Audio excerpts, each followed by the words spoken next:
سبحان اللہ. علم کیا ہے؟ المؤتلف رسما والمختلف ضبطا، یعنی المؤتلف رسما والمختلف ضبطا، یعنی کہ یہ بات آپ جو ہے بالکل، یعنی کہ نچوڑ ہمارے سبق کا ہے کہ شکل ایک یکساں ہو، بالکل ایک جیسی شکل ملتی جلتی ہو الفاظ کی، لیکن آواز الگ ہو. آواز جب الگ ہو جائے تو معنی بدل جاتے ہیں. کیسے؟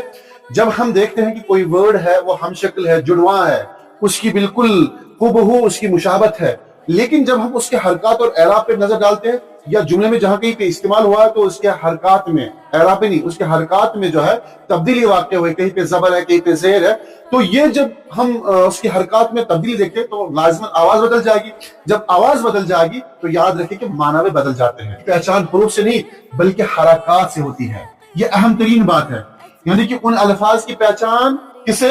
حروف سے نہیں ہوتی ہے. یعنی کہ کوئی لفظ جو ہے جو حروف سے بنا ہوا ہے، حروف سے پیوستہ ہے، حروف سے پہچان نہیں ہوتی ہے. جیسے کہ عین لام میم، یہ اس کے اندر حروف ہے، 3 حرفی لفظ ہے یہ. اب اس کی پہچان کس چیز سے ہوگی؟ اس کی پہچان ہوگی جو اس پہ حرکات ڈالے جائیں گے. حرکات کی بڑی زبردست اہمیت ہے، کیونکہ میں اکثر و بیشتر کہتا ہوں کہ عربک زبان جو یہ میتھمیٹیکل لینگویج ہے، یعنی کہ میتھ میں جو کوئی ڈیجٹ ادھر سے ادھر ہو جائے تو پورا آنسر جو ہے وہ غلط ہو جائے گا. اسی طرح عربی زبان میں حرکات کی بہت زیادہ اہمیت ہے. اگر حرکات آپ نے اوپر سے نیچے کر دی، نیچے سے اوپر کر دی تو معنی بدل جاتے ہیں، بلکہ نقطہ بدل جائے تو معنی بدل جاتے ہیں. اگر آپ خدا کے اوپر والا نقطہ نیچے لے کے آئے تو جدا بن جائے. الفاظ کی شکل دیکھ کے یہ فیصلہ کرنا کہ یہ ہم معنی ہوں گے، نہیں، بلکہ الفاظ کے بجائے جب حرکات دیکھیں گے تو حرکات دیکھنے کے بعد آپ کو پتہ چلے گا کہ معنی الگ الگ ہے. جیسے کہ میں مثال دے رہا ہوں یہاں پہ، آپ دیکھیں یہ سارے الفاظ میں لے کے آیا تاکہ آپ کو جو ہے اور اچھے سے انڈرسٹینڈ ہو جائے. یہاں پہ دیکھیں علمن، عین پہ فتح، لام پہ فتح، میم جو ہے تنوین ہے اس پہ. علمن، علمن کے معنی کیا ہے؟ جھنڈا.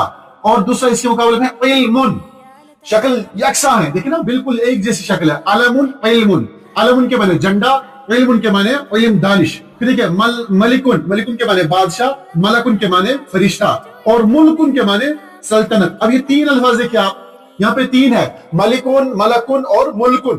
الفاظ یکساں ہے لیکن حرکات بدل گئی، آواز بدل گئی، معنی بدل گیا. تو اسی طرح آپ دیکھیں آگے حکمن، یہ 3 الفاظ دیکھیں آپ، حکمن، حکمن، حکمن. حکمن کے معنی ہے منصف، اور حکمن کے معنی فیصلہ، حکمن کے معنی حکمت. الفاظ 3 یکساں ہے لیکن حرکات بدل گئی. یہاں پہ ہائی پہ فتح، قاف فتح، یہاں پہ ہائی پہ ضمہ، کاف ساکن، یہاں پہ ہائی پہ کسرہ، کاف فتح. تو ان کی حرکات بدل گئی، معنی بدل گئے. ولنقرأ ولنرتقي وفي الجنة نلتقي ننتظر الحفل